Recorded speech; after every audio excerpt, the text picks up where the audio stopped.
Good morning, everyone. So it's the 2nd of March and day 177, and it seems reasonably quiet on the home front. But Goog's got a bit of breeze, so we'll get straight into it and see how it's looking right now. Kirsten's not got breeze, so all part of the challenge of the GGR. Anyway, here we go. Yeah, Goog was reporting yesterday he had 45 knots and 4 to 5 meter seas and so on.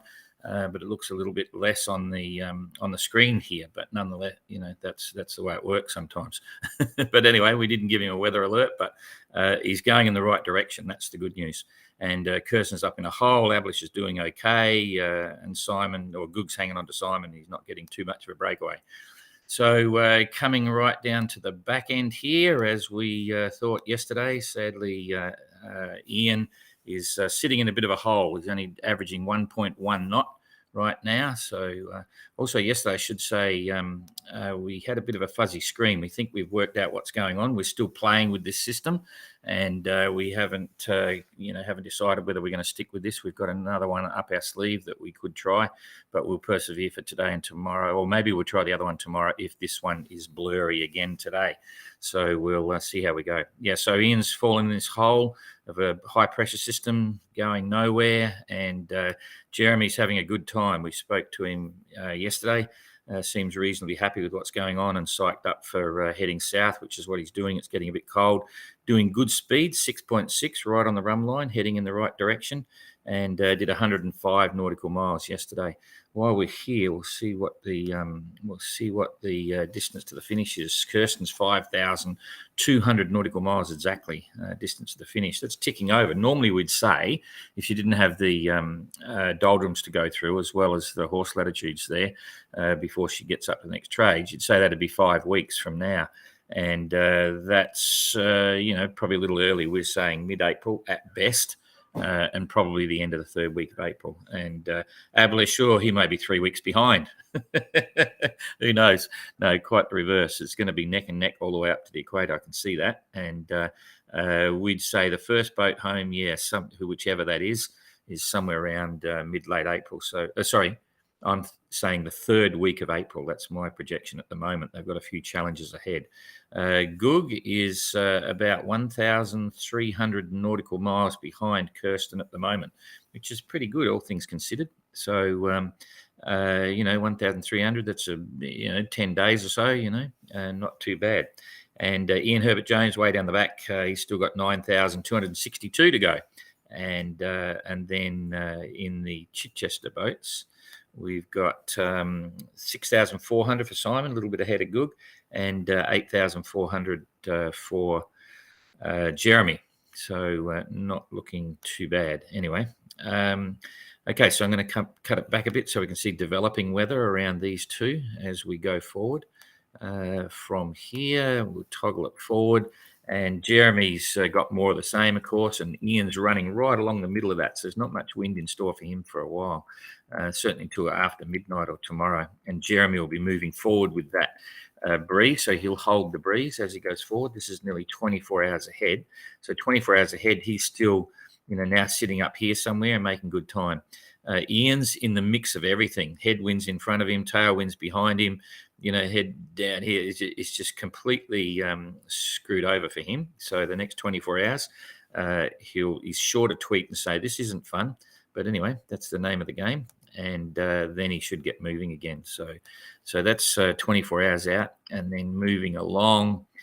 Jeremy's just holding it, but that trough's going to go right over the top of him and slow him right down. But it'll only be towards the end of the second day. Ian's going to get some southeasterlies. He won't like that at all, and he'll probably start heading up northeast again. So his frustrations are going to continue, sadly. Yeah, that's going to go right on. Jeremy, he should be down here then, so I think he'll still be sailing okay. But Ian's got this sort of southeaster, and it looks like it's going to evolve there for a while because it's being driven by this high behind him now. And if that keeps moving this way, it could be quite a few days of easterly. Fingers crossed for him. Jeremy's looking all right. So this is coming into, this is over 2 days. So he's still looking good there. And Ian finally cops a bit of his break there after 2 days. So the next couple of days for him, not much fun. It's interesting now to just project the weather forward for Ian. I had a look at last night, and it's not looking too bad. I'm going to keep rolling this through now. Sorry for Jeremy, not Ian. You can forget Ian for the moment, and we'll just roll this through to see what's likely to happen. Now, even that puff, we're now into the 5th, so that's nearly 3 days ahead. So let's just assume 3 days. It's about 400 miles. So 400 miles. He's going to be down here somewhere at about this breeze. Now, the forecast can change a lot, of course, in that prospect. So he's right on, say, where my, hang on, I'm going to press that button again, about there, where my cursor is. And you can see he's still not got no big ones coming. He might get lucky here and get underneath that, but that's only a little puff again. It's not what I call a major storm. So this is now over to the 6th, so day 5. So he's probably down here somewhere. And still moving forward nicely. There's day 7. Sorry, that's day 5. So he's 5 days ahead and still no big storms. So there's something coming there. But that's now gone over to, that's 7 days. And he could be in 7 days' time, if we put this one on here, 7 days. Ooh, I think he's going to cop something with this one. So if this forecast holds the same, he's going to be around about here. So he is going to be very close, but he might wear this one if this actually develops. It'll either get worse or better. He's going to be around about here somewhere. So you can keep your fingers crossed. I'll just take that to the end game here. Yep, there's something happening there. It doesn't look nice, but still he's made it a long way. So I'd say the next week for Jeremy looks pretty reasonable. I didn't follow Ian at all then, but it's a bit too hard to predict for him. But certainly Jeremy's still looking okay. If you can sneak around Cape Horn and only get hit once, you're doing okay. Fingers crossed for him.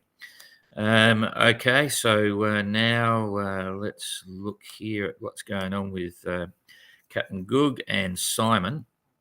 Very favourable wind direction in the sea. Let's have a look. I'm just interested here because they're in the lee. No, it's still about 4 meters, 4 to 5. And that's what Michael was saying yesterday. They get a bit of a break from the Falklands here, but not too much because they're pulling away from that now.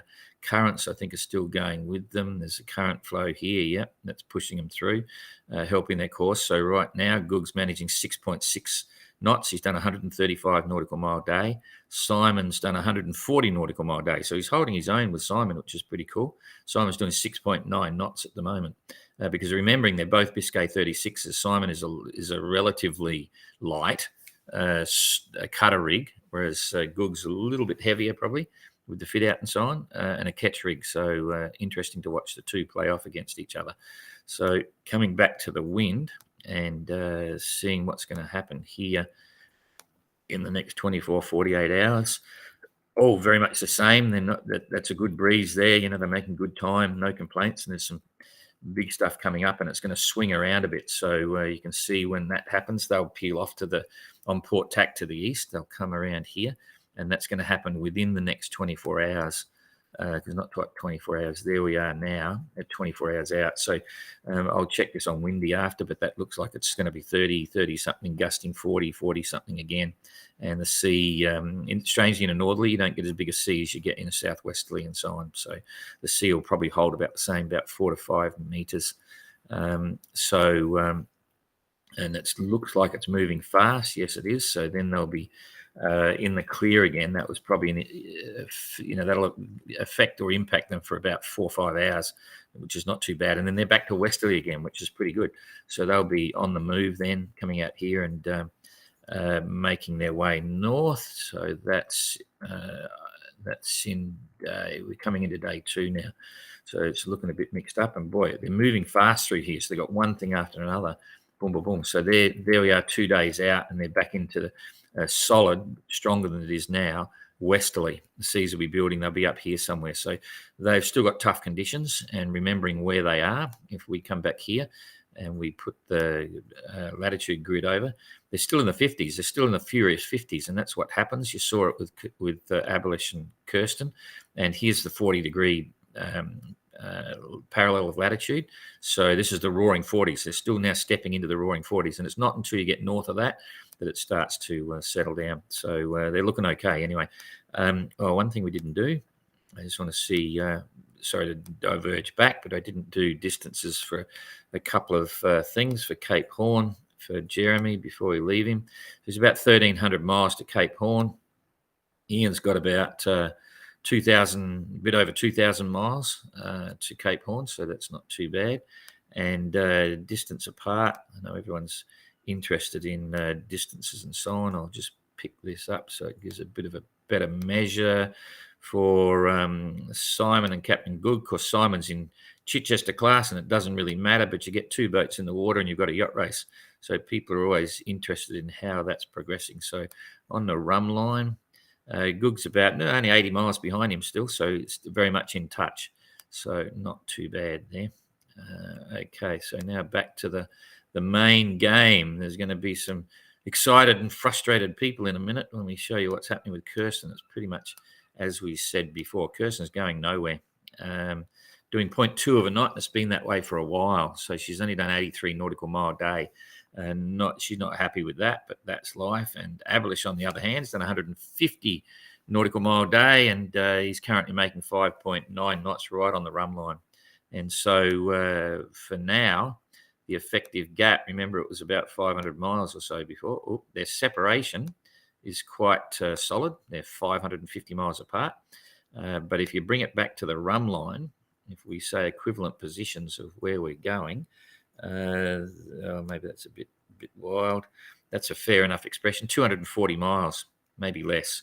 So 240 miles behind is Abilash, and they're both heading up into this mishmash. So, and the trade's still above that. Remember we're looking at, usually these trades kick in about here and it's pretty solid, but they're still really weak as well. And that's all driven by the fact that you've got a weak South Atlantic high. This is the South Atlantic high, and it doesn't really exist. It's just this high barometric pressure, you might say, but it's not formed in anything that's driving too much. So very frustrating conditions for Kirsten.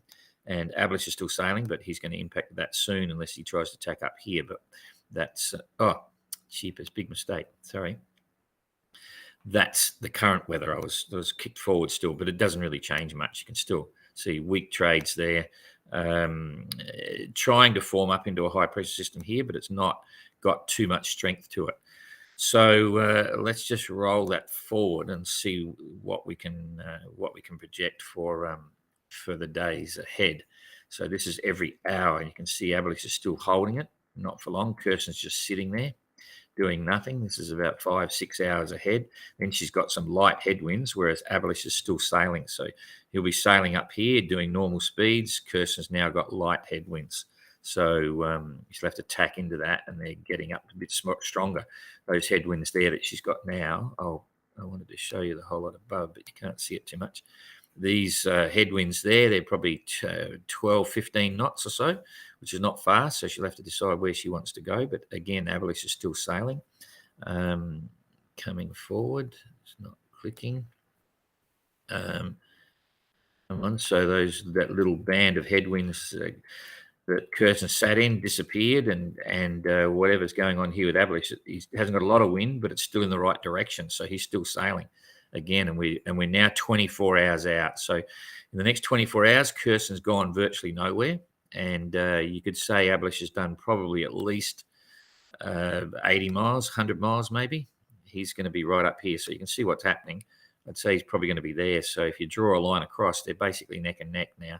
So within a day, they're side by side. And that's going to keep everyone on the seat of their pants. So where's the weather going again next? Remembering, of course, because it's so bland through here, it's very hard to predict. So it could change instantly in terms of you get fluky local weather. But for sure, Abilash is still sailing at that point, sailing on course on the rum line. So then we come through. I'll put Abilash about where he was at the start of this. So then Abilash is starting to run out of breeze, come into the back end of this, but it's still, even though it's light, it's in a favourable direction. And this is forming up as some sort of a system. So Kirsten's now got some light spinnaker type running conditions, maybe trying to keep up with Abilash. And then it's still really hard to predict, although now you've got Abilash starting to get a clear wind flow, whereas Kirsten's still confused. She could only be up in here still. So, but even while Abilash has got weather, he's got headwinds. Now, where's he going to go? Is he going to go port tack or starboard tack? He knows this area a little bit as well, and I can't predict where it will go. But Kirsten, sadly, which is worse, no wind or headwinds? We're about to find out on day 2. This is now 48 hours out from now. So in 2 days, this will be an interesting picture to watch. I think it's a bit pointless to toggle it through much more than that because it's so hard to define these systems when they go. But just for fun, we will, just to see what's happening here with Abilash. Yet distinct headwinds. Kirsten will be sitting up in here somewhere, waiting for this thing to go over. And then the sad news is when it does, she's going to get headwinds as well. So it's just a case of he's going to get the break here. To work out where he's going to go. So that's probably enough. I don't think we can give you much more information than that. So, yeah, interesting times. So watch this space. That's all I've got to show you. And if I put this on, that'll bring it to an end. It took a bit